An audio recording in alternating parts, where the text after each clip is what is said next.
Look, I do try to avoid personal attacks against specific creators in these videos. I really do. I know it may not seem that way because I'll sometimes call some people idiots, but it's more out of a moment of rage and passion. For example, for all the hate I toss at Joe Quesada for One More Day, the guy actually did make Marvel into a company that was the highest grossing comic company for years until DC's relaunch last year.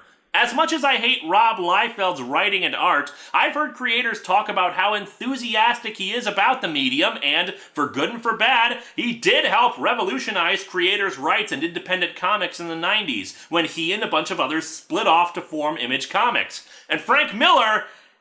No, I have nothing nice to say about Frank Miller these days. He's pretty loathsome.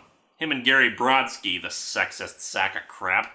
Look, the point is, I have nothing against Doug Moench personally. I don't know the guy. He could be really awesome. But take someone like Fabian Nicieza. With him, I have a pretty good bet that even though he's written some crap, odds are good that he's writing something decent.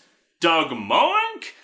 Every comic that I've run into of his has made me sigh and shake my head at best. His stories worship Batman, even to the point where stories that can't even have Batman appear in them still somehow have Batman in them!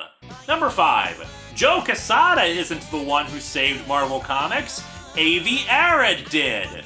And speaking of our old pal Joe Quesada, I stated in the Catwoman Guardian of Gotham #1 review that I felt Joe Quesada helped save Marvel after its bankruptcy and build it up to where it is today. The reasoning was in running the company in relation to the movies and the pushing of trade paperbacks into bookstores immediately after a book storyline had concluded, or a similar stopping point for a trade. Well, while the emphasis on trades does seem to be a Quesada policy he had while he was editor-in-chief, he really didn't do much to save Marvel after its bankruptcy. And now it's time to dig out this old chestnut.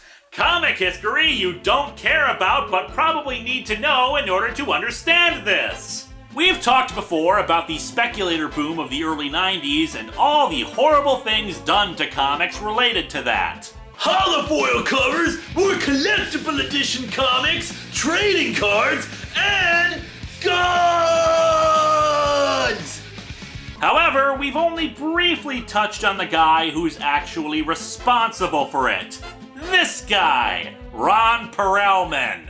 In 1989, Ron Perelman purchased Marvel after seeing untapped money-making potential for the company. You have this guy to thank for raising comic prices higher than they should be, for placing greater emphasis on collectors' comics, phasing comics out of the mainstream and into a more niche market, and all of the financial decisions that eventually led to Marvel's bankruptcy, and thus also the Clone Saga, and eventually Marvel. He's history's greatest monster! To make a long story short, the dude didn't give a rat's ass about comic books, just about the money he could make with the properties. And there's nothing wrong with making money. Hell, I'm a capitalist. The problem is that a lot of the business decisions he made were for short-term gain and are what ultimately led to the speculator boom, the failure of thousands of comic book stores, and several other crappy things.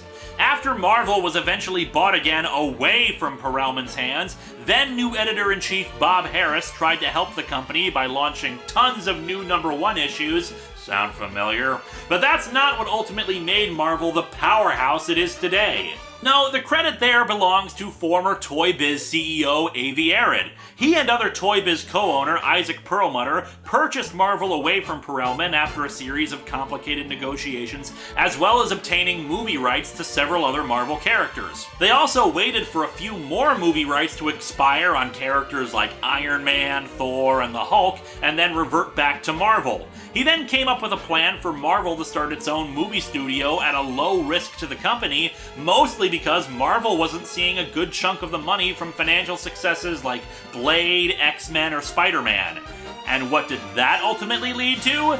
The Avengers and a $1 billion movie franchise. So the point I'm getting at here is that even when I'm trying to be nice to Joe Quesada, I actually don't have any reason to be.